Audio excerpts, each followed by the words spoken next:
ನಮಸ್ಕಾರ ವೀಕ್ಷಕರೇ, ಈ ಒಂದು ವಿಡಿಯೋದಲ್ಲಿ ನಾನು ನಿಮಗೆ ಒಂದು ಟ್ರಿಕ್ ಅನ್ನ ಹೇಳ್ಕೊಡ್ತೀನಿ. ನಾಡ ಕಚೇರಿ ಎಂಬ ಈ ಒಂದು ಪೋರ್ಟಲ್ ಮುಖಾಂತರ ನೀವು ಆದಾಯ, ವಾಸಸ್ಥಳ ಪ್ರಮಾಣ ಪತ್ರಗಳನ್ನ, ಜಾತಿ ಆದಾಯ ಪ್ರಮಾಣ ಪತ್ರಗಳನ್ನ ಹಾಕಬೇಕು ಅಂತಂದ್ರೆ ಈ ಒಂದು ಪೋರ್ಟಲ್ ನಲ್ಲಿ ಮೊಬೈಲ್ ನಂಬರ್ ಹಾಕಿಬಿಟ್ಟು OTP ಹಾಕಿ ಲಾಗಿನ್ ಆಗ್ಬೇಕಾಗತ್ತೆ. ಆದ್ರೆ ನಾನು ನಿಮ್ಗೆ ಈ ಒಂದು ವಿಡಿಯೋದಲ್ಲಿ ಯಾವ ಒಂದು ಟ್ರಿಕ್ ಅನ್ನ ಹೇಳ್ಕೊಡ್ತಾ ಇದ್ದೀನಿ ಅಂತಂದ್ರೆ, ನೀವು ಇಲ್ಲಿ ನಿಮ್ಮ ಮೊಬೈಲ್ ನಂಬರ್ ಹಾಕದೇನೆ OTP ಹಾಕದೇನೆ ಲಾಗಿನ್ ಆಗಿಬಿಟ್ಟು ನಿಮ್ಮ ಒಂದು ಆದಾಯ ಪ್ರಮಾಣ ಪತ್ರಗಳಾಗಿರ್ಬೋದು ಅಥವಾ ರೆವೆನ್ಯೂ ಡಿಪಾರ್ಟ್ಮೆಂಟ್ ಇಂದ ಸಿಗುವಂತ ಪ್ರಮಾಣ ಪತ್ರಗಳನ್ನ ಅರ್ಜಿ ಸಲ್ಲಿಸಲಿಕ್ಕೆ ನಾನು ನಿಮ್ಗೆ ಒಂದು ಟ್ರಿಕ್ ಅನ್ನ ಹೇಳ್ಕೊಡ್ತೀನಿ. ಆ ಒಂದು ಟ್ರಿಕ್ ಅನ್ನ ಉಪಯೋಗ ಮಾಡಿಬಿಟ್ಟು ನೀವು ಇಲ್ಲಿ ಮೊಬೈಲ್ ನಂಬರ್ ಹಾಕದೇನೆ OTP ಹಾಕದೇನೆ ಲಾಗಿನ್ ಆಗಿಬಿಟ್ಟು ಅರ್ಜಿಯನ್ನ ಸಲ್ಲಿಸಬಹುದು. ಹಾಗಿದ್ರೆ ಆ ಟ್ರಿಕ್ ಏನಂತ ಅನ್ನೋದನ್ನ ತಿಳ್ಕೊಬೇಕು ಅಂತಂದ್ರೆ ನಿಮ್ಮಿಂದ ಬಯಸೋದು ಒಂದೇ, ಚಾನಲ್ಗೆ ಸಬ್ಸ್ಕ್ರೈಬ್ ಮಾಡ್ಕೊಂಡ್ಬಿಟ್ಟು ನೋಟಿಫಿಕೇಶನ್ ಬಟನ್ ನ ಆನ್ ಮಾಡಿ ಆಲ್ ಅಂತೇಳಿ ಸೆಲೆಕ್ಟ್ ಮಾಡ್ಕೊಳ್ಳಿ. ಸೊ ನೋಡಿ ವೀಕ್ಷಕರೇ, ಇವಾಗ ನಾವು ಆ ಟ್ರಿಕ್ ಏನಂತ ಅನ್ನೋದನ್ನ ತಿಳಿಸ್ಕೊಡ್ತೇನೆ.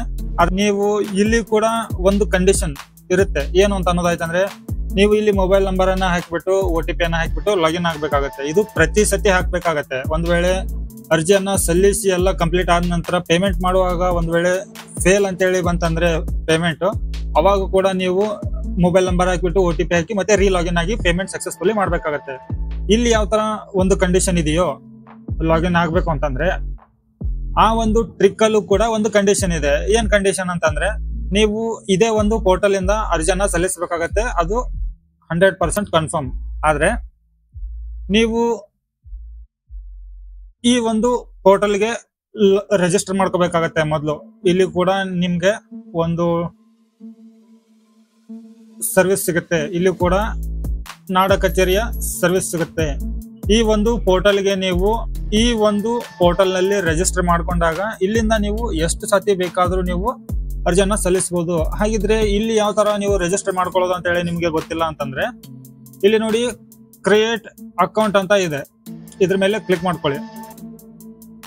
ಗಮನ ಬಿಟ್ಟು ನೋಡಿ ವೀಕ್ಷಕರೇ, ಈ ಒಂದು ಪೋರ್ಟಲ್ ನಲ್ಲಿ ನೀವು ರಿಜಿಸ್ಟರ್ ಆಗ್ಬೇಕು ಅಂತಂದ್ರೆ ನಿಮಗೆ ಆಧಾರ್ ಕಾರ್ಡ್ ಬೇಕಾಗತ್ತೆ, ಒಂದು ಮೊಬೈಲ್ ನಂಬರ್ ಬೇಕಾಗತ್ತೆ, ಒಂದು ಇಮೇಲ್ ID ಬೇಕಾಗತ್ತೆ.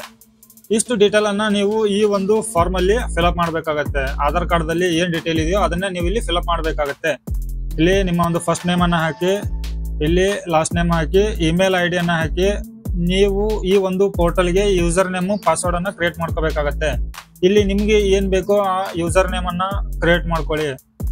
1 2 3 ಕ್ಯಾರೆಕ್ಟರು, ಸ್ಪೆಷಲ್ ಕ್ಯಾರೆಕ್ಟರು, ನ್ಯೂಮೆರಿಕಲ್ ಇದನ್ನೆಲ್ಲ ಇಟ್ಬಿಟ್ಟು ಇಲ್ಲಿ ನೀವು ಯೂಸರ್ ನೇಮ್ ಅನ್ನ ಕ್ರಿಯೇಟ್ ಮಾಡ್ಕೊಳ್ಳಿ. ಅದೇ ತರ ಇಲ್ಲಿ 2 ಸತಿ ಪಾಸ್ವರ್ಡ್ ಅನ್ನ ಹಾಕ್ಬಿಟ್ಟು ಇಲ್ಲಿ ಕನ್ಸೆಂಟ್ ಇದೆ, ಇದನ್ನ ಕ್ಲಿಕ್ ಮಾಡ್ಕೊಳ್ಳಿ. ಇಲ್ಲಿ ನಿಮ್ಮ ಜೆಂಡರ್ ಸೆಲೆಕ್ಟ್ ಮಾಡಿ, ಇಲ್ಲಿ ನಿಮ್ಮ ಆಧಾರ್ ಕಾರ್ಡ್ ದಲ್ಲಿ ಇರುವಂತಹ ಹೆಸರನ್ನ ಹಾಕಿ, ಆಧಾರ್ ಕಾರ್ಡ್ ನಂಬರ್ ಹಾಕಿ, ಆಧಾರ್ ಕಾರ್ಡ್ ದಲ್ಲಿ ಇರುವಂತಹ ಅಡ್ರೆಸ್ ಅನ್ನ ಹಾಕ್ಬಿಟ್ಟು, ಇಲ್ಲಿ ಆಧಾರ್ ಕಾರ್ಡ್ಗೆ ಲಿಂಕ್ ಇರುವಂತ ಮೊಬೈಲ್ ನಂಬರ್ ಹಾಕ್ಬಿಟ್ಟು OTP ಜನರೇಟ್ ಮಾಡಿ, ಬಂದಿರುವಂತ OTP ಅನ್ನ ಇಲ್ಲಿ ಹಾಕ್ಬಿಟ್ಟು, ಇಲ್ಲಿ ಕಾಣ್ತಾ ಇರುವಂತ ಕ್ಯಾಪ್ಚನ್ ಇಲ್ಲಿ ಹಾಕಿ ಸೈನ್ ಅಪ್ ಮಾಡ್ಕೊಳ್ಳಿ.